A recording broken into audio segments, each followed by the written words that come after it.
Welcome back friends to the GS platform YouTube channel. दोस्तों आज हम लोग देखेंगे रेलवे ग्रुप डी से इम्पोर्टेंट करंट अफेयर का पार्ट 5। इससे पहले part 4, part 3, part 2, part 1 4 videos बनाए जा चुके हैं। अगर आपने उन वीडियोस को नहीं देखा है तो आप प्लेलिस्ट में जाकर देख सकते हैं। तो इसमें पिछले 8 महीने की करंट अफेयर से इंपॉर्टेंट क्वेश्चन सेलेक्ट किए गए हैं, तो आप पूरा वीडियो बहुत ही ध्यान से देखिए। और अगर आप इस चैनल पर नए हैं तो चैनल को इस तरह से सब्सक्राइब कर लीजिए और पास वाले बेल आइकन को प्रेस कर दीजिए, जिससे आपको नई वीडियो को नोटिफिकेशन मिलता रहे। वीडियो शुरू करने से पहले मैं आपको बता दूं, मैं अनअकैडमी पर भी पढ़ाता हूं, तो आप अनअकैडमी का लर्निंग ऐप डाउनलोड करके उसमें द जीएस प्लेटफॉर्म सर्च करके आप हमारे साथ अनअकैडमी पर जुड़ सकते हैं। और मैंने अपनी अनअकैडमी प्रोफाइल की लिंक इस वीडियो की डिस्क्रिप्शन बॉक्स में दे दी है, तो आप उस लिंक पर क्लिक करके आप मैं अनअकैडमी पर फॉलो कर सकते हैं और वहां पर हमारी वीडियोस को बिल्कुल फ्री में देख सकते हैं। तो चलिए शुरू करते हैं आज की वीडियो। तो आज की वीडियो का पहला क्वेश्चन है, कौन सी समिति मेट्रो रेल प्रणाली के मानक निर्धारित करेगी। तो सरकार ने हाल ही में मेट्रो रेल प्रणाली के मानक निर्धारित करने के लिए एक समिति का गठन किया है। तो किसकी अध्यक्षता में जो समिति होगी वो मानक को निर्धारित करेगी। तो इसका जो राइट आंसर हो जाएगा ऑप्शन नंबर सी, ई श्रीधरन समिति। अब देखिए यहाँ पर ई श्रीधरन का नाम आया है, तो मैं आपको बता दूं ई श्रीधरन भारत के एक महान इंजीनियर है और उनको भारत का मेट्रो मैन कहते हैं। इनको भारत का मेट्रो मैन कहते हैं क्योंकि दिल्ली मेट्रो का निर्माण इन्हीं के मार्गदर्शन में किया गया था और ये भारत के सफलतम ट्रेन ट्रैक निर्माणकर्ताओं में से एक हैं। अब देखिए इनको सन 2001 में पद्मश्री की उपाधि यानी कि जो पुरस्कार है वो मिल चुका है और 2008 में पद्म विभूषण का भी पुरस्कार मिल चुका है। तो आप ध्यान रखेंगे ई श्रीधरन समिति मेट्रो रेल प्रणाली के मानक निर्धारित करेगी और ई श्रीधरन कौन है, ये मेट्रो मैन ऑफ इंडिया है। तो आपका फर्स्ट क्वेश्चन कंप्लीट हुआ। नेक्स्ट क्वेश्चन देखिए, क्वेश्चन नंबर सेकंड। देखिए यहाँ पर अगर आपको इन सभी क्वेश्चंस को सॉल्व करना है तो आप अपनी कॉपी पर इसके आंसर को नोट करते चलिए। आप वीडियो के लास्ट में कमेंट करके बता सकते हैं कि आपके इसमें से कितने क्वेश्चन पहले से ही आपके सही थे, यानी कि आपको कितने क्वेश्चन आते थे। तो आप इसको सॉल्व भी कर सकते हैं, जिससे आपका रिवीजन भी हो सकता है। तो यहाँ पर चलिए देखते हैं, दूसरा क्वेश्चन है, आईएसएसएफ जूनियर विश्व कप में किसने स्वर्ण पदक जीतकर वर्ल्ड रिकॉर्ड बनाया है। अब देखिए यहाँ पर आईएसएसएफ जूनियर विश्व कप की बात की गई है, तो मैं आपको बता दूं आईएसएसएफ का फुल फॉर्म होता है इंटरनेशनल शूटिंग स्पोर्ट फेडरेशन और इसकी स्थापना हुई थी 1907 में। ठीक है, इस फेडरेशन की स्थापना 1907 में हुई थी और इसका मुख्यालय म्यूनिख में, जो कि जर्मनी देश में है। अब देखिए इसका जो राइट आंसर हो जाएगा वो हो जाएगा option number B, Saurabh Chaudhary. यानी कि सौरभ चौधरी ने आईएसएसएफ जूनियर विश्व कप में स्वर्ण पदक जीतकर इतिहास रचा है। अब देखिए यहाँ पर सौरभ चौधरी की बात की गई है, तो मैं आपको इनके बारे में एक्स्ट्रा इन्फॉर्मेशन भी दे दूं। देखिए सौरभ चौधरी ने हाल ही में एशियाई खेलों में जो कि इंडोनेशिया में आयोजित हुए थे उनमें भी स्वर्ण पदक जीता है। ठीक है, और उनकी आयु मात्रा भी 16 वर्ष है और उनके इस स्वर्ण पदक जीतने पर, जो एशियाई खेलों में उन्होंने स्वर्ण पदक जीता है, उसके स्वर्ण पदक जीतने पर उत्तर प्रदेश सरकार ने उन्हें 50 लाख रुपए की पुरस्कार देने की घोषणा की है और वे उत्तर प्रदेश के मेरठ की रहने वाली हैं। ठीक है, तो सौरभ चौधरी ने हाल ही में एशियाई खेलों में भी स्वर्ण पदक जीता है और आईएसएसएफ जूनियर विश्व कप में भी स्वर्ण पदक जीता है। तो ऑप्शन यहाँ पर आपका बी सही होगा। नेक्स्ट क्वेश्चन देखिए, क्वेश्चन नंबर थर्ड, भारत की पहली जनजातीय रानी कौन बनी।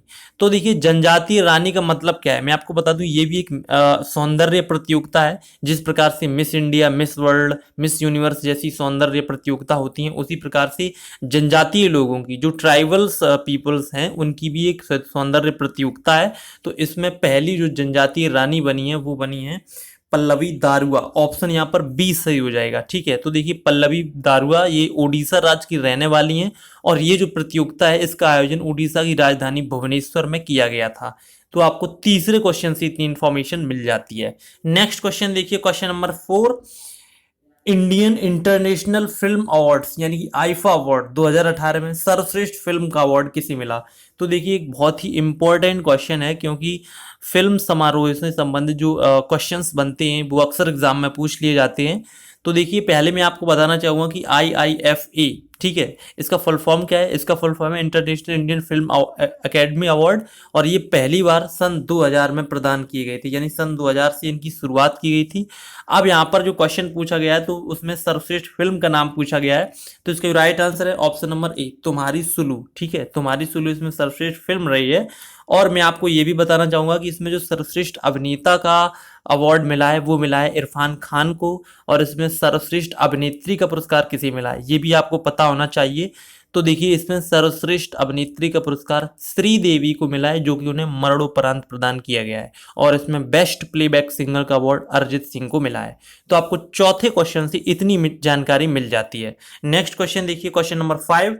हाल ही में French Grand Prix formula 1 race का खिताब किसने जीता? यानी कि फ्रांस देश में आयोजित कार रेसिंग की फार्मूला 1 रेस का खिताब किसने जीता है? तो यहाँ पर जो राइट आंसर हो जाएगा option number C, Lewis Hamilton ने जीता है। अब मैं आपको लुइस हैमिल्टन के बारे में बता दूं।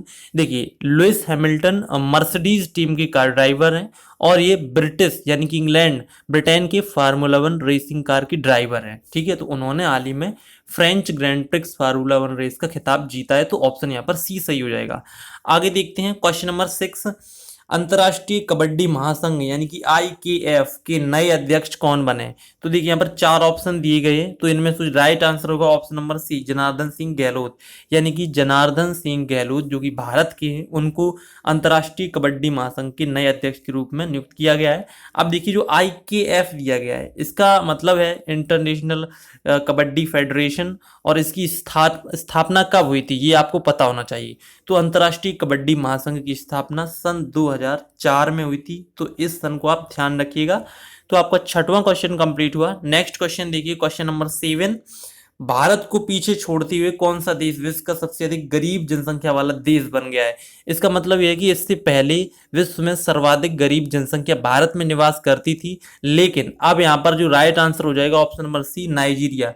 यानी कि नाइजीरिया देश अब विश्व का सबसे अधिक गरीब जनसंख्या वाला देश बन गया है। अब ये नाइजीरिया देश है कहाँ, ये आपको पता होना चाहिए। तो देखिए नाइजीरिया देश अफ्रीका महाद्वीप का एक देश है, और अफ्रीका महाद्वीप के इस देश यानी कि नाइजीरिया देश की राजधानी अबूजा है। तो आपको 7वें क्वेश्चन के बारे में इतनी इंफॉर्मेशन मिल जाती है। नेक्स्ट क्वेश्चन देखिए, क्वेश्चन नंबर 8। हाल ही में हॉकी चैंपियंस ट्रॉफी 2018 का फाइनल किसने जीता? तो देखिए इसका जो राइट आंसर है, इसका फाइनल जीता है ऑस्ट्रेलिया ने। ऑप्शन यहाँ पर ए सही हो जाएगा। तो देखिए ऑस्ट्रेलिया ने भारत को पेनाल्टी शूटआउट में 3-1 के अंतर से पराजित किया है। और ये जो चैंपियंस ट्रॉफी है वो नीदरलैंड देश में आयोजित की गई थी, और इसमें स्वर्ण पदक ऑस्ट्रेलिया ने, रजत पदक भारत ने, और उसमें कांस्य पदक नीदरलैंड देश ने जीता है। यानी कि नीदरलैंड देश इस पूरे टूर्नामेंट में तीसरे स्थान पर रहा, और इसमें पूरे टूर्नामेंट में सर्वश्रेष्ठ गोलकीपर का खिताब भारत के PR श्रीजेश को मिला था।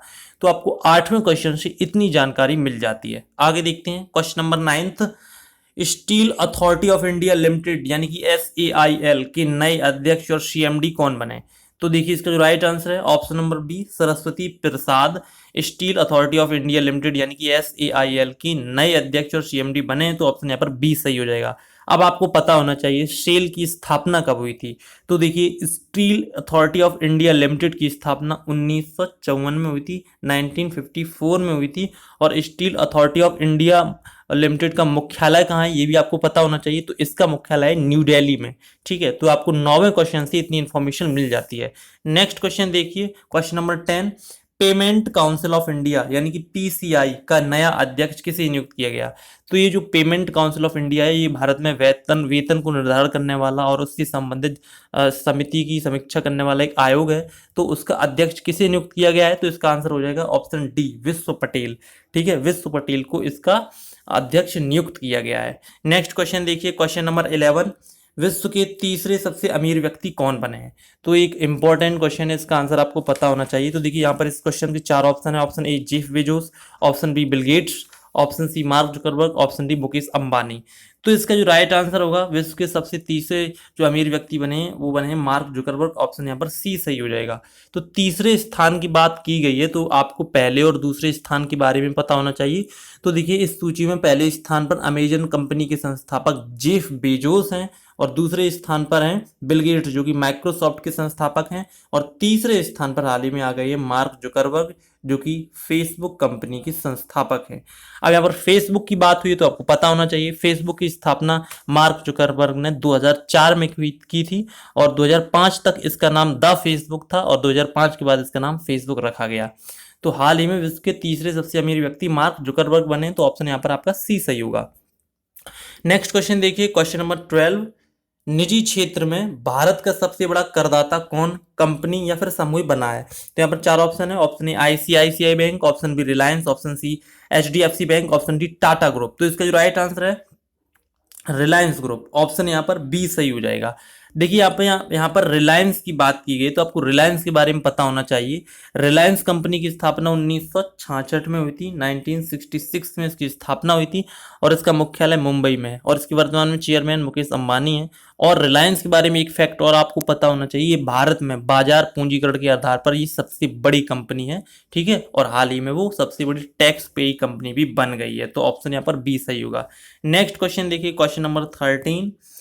एयरपोर्ट अथॉरिटी ऑफ इंडिया यानी कि एएआई भारत के किस शहर में नगर विमानन अनुसंधान संस्थान स्थापित करेगा? तो यहाँ पर चार ऑप्शन दिए गए। Option number A Ahmedabad, option B Hyderabad, option C Chennai, option D Mumbai.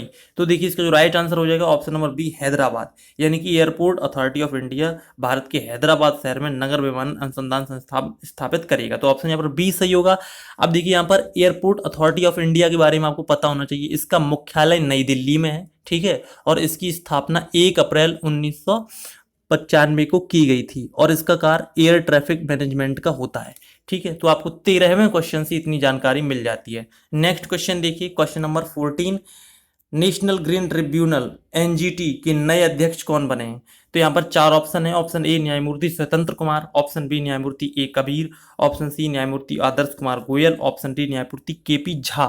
तो देखिए इसका जो राइट आंसर होगा ऑप्शन नंबर सी सही हो जाएगा। न्यायमूर्ति आदर्श कुमार गोयल एनजीटी के नए अध्यक्ष बने हैं, ठीक है। और एनजीटी के बारे में मैं आपको बता दूं, एनजीटी का फुल फॉर्म होता है नेशनल ग्रीन ट्रिब्यूनल। और एनजीटी की स्थापना कब हुई थी? ये हुई थी सन 2000 में। तो आपको एनजीटी के बारे में इतनी बातें पता होना चाहिए। आगे देखते हैं क्वेश्चन नंबर 15। प्रधानमंत्री नरेंद्र मोदी दुनिया की सबसे ऊंची मूर्ति जिसका नाम है एकता मूर्ति का उद्घाटन कब करेंगे? तो यहाँ पर चार ऑप्शन दिए गए हैं, तो इनमें से जो राइट आंसर होगा ऑप्शन नंबर सी 31 अक्टूबर 2018 को प्रधानमंत्री नरेंद्र मोदी दुनिया की सबसे ऊंची मूर्ति का उद्घाटन करेंगे। तो ऑप्शन यहाँ पर सी सही हो जाएगा। अब देखिए जो मूर्ति है वो किससे संबंधित है? तो आपको पता होना चाहिए, ये जो एकता मूर्ति है वो भारत के प्रसिद्ध स्वतंत्रता सेनानी वल्लभ भाई पटेल की मूर्ति से संबंधित है, उनकी मूर्ति है। और ये कहाँ पर बनाई है? ये गुजरात राज्य में। और इसकी ऊंचाई कितनी है? ये आपकी ऊंचाई है 182 मीटर इसकी ऊंचाई है, ठीक है। इसकी ऊंचाई कितनी है? 182 मीटर। तो इस पॉइंट को भी ध्यान रखिएगा। तो ये आपका 15वें क्वेश्चन आपको इतनी जानकारी मिल जाती है। आगे देखते हैं क्वेश्चन नंबर 16।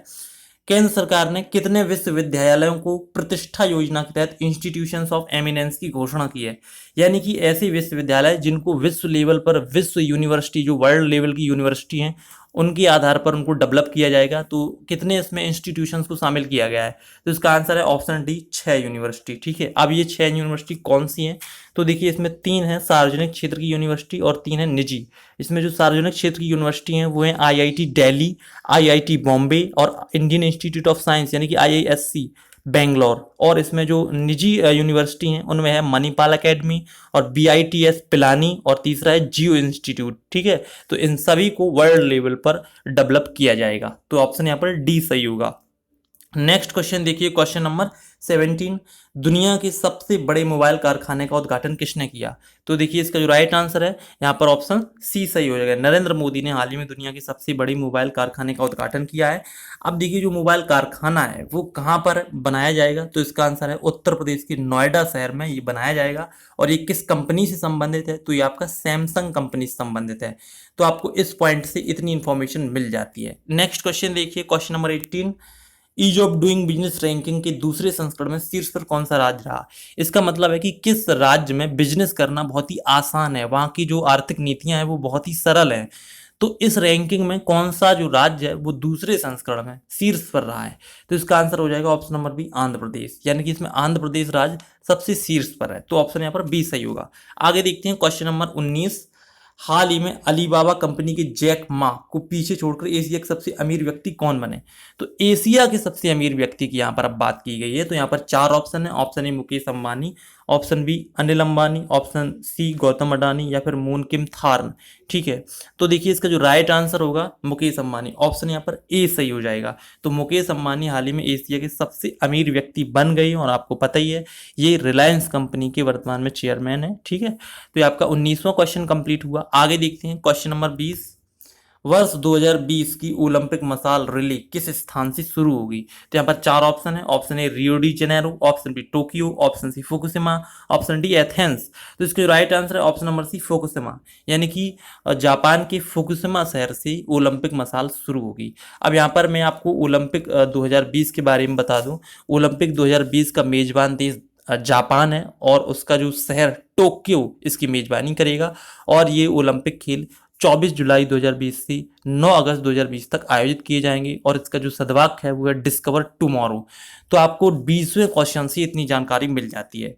तो ये रहा आज का वीडियो जिसमें हमने ग्रुप डी के लिए 20 मोस्ट इंपॉर्टेंट क्वेश्चन का 5वां पार्ट डिस्कस कर लिया है। इससे पहले 4 वीडियो और बनाए जा चुके हैं। अगर आपने उन वीडियोस को नहीं देखा है तो आप प्लेलिस्ट में जाकर देख सकते हैं, जिससे कि आपका बहुत अच्छा रिवीजन हो जाएगा। तो उम्मीद करती है आपको वीडियो पसंद आएगा। वीडियो आपको पसंद आता है तो प्लीज़ इसको लाइक जरूर कीजिए और लाइक करने के बाद अपने किसी फेसबुक या व्हाट्सएप के एजुकेशनल ग्रुप में इसको शेयर जरूर कीजिए। और अगर आपने अभी तक हमारे फेसबुक पेज को लाइक नहीं किया है तो आप हमारे फेसबुक पेज को जरूर ज्वाइन कर लीजिए, क्योंकि वहां पर आपको कॉम्पिटिटिव एग्जाम के लिए क्वेश्चंस मिलते रहते हैं। तो इस फेसबुक पेज की लिंक इस वीडियो के डिस्क्रिप्शन बॉक्स में दी गई है, तो आप उस लिंक पर क्लिक करके आप हमारे फेसबुक पेज को ज्वाइन कर सकते हैं। तो फिर मिलते हैं अगले वीडियो में, तब तक के लिए नमस्कार।